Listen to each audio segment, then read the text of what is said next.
The second weekend, November, would have been Friday the 12th through the 14th.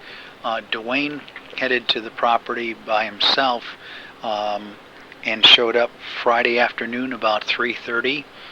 Went out to BFU and sat that evening without any results whatsoever. Next morning, Dawn rode in from Lake Bacagama real early, and as Duane left the trailer to greet him and help him get Big Red off that morning, something in the woods next to the trail popped up and went running away. Of course, it was pitch black, so he didn't see anything.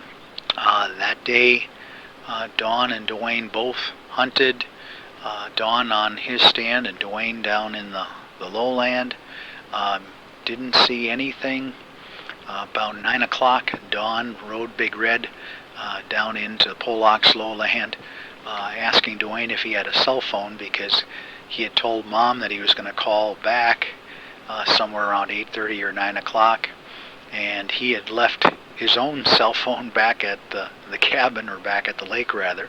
So I was wondering if I had mine on me, and I didn't. So I left him on Pollock's lowland and then headed progressively out to the pine tree, checked out the beaver dam area, and lots and lots of activity going across that dam both ways.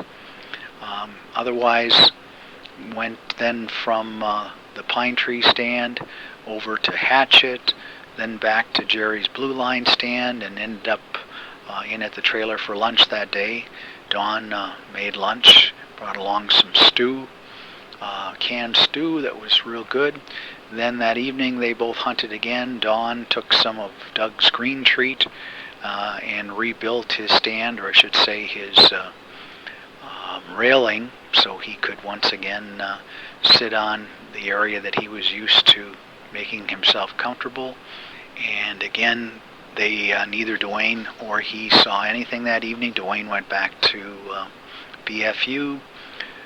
That night, Dawn left for home, and Duane stayed over, and Sunday morning hunted, started on Pollock's lowland again, headed over then to the pine tree stand, where he must have walked by one that was bedded down, probably not more than 40 yards away from the pine tree stand.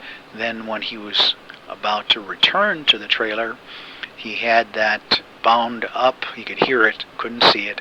It bounded out into the beaver dam area, the grassy area, and out there he could hear it snorting at him, ha, ha, ha.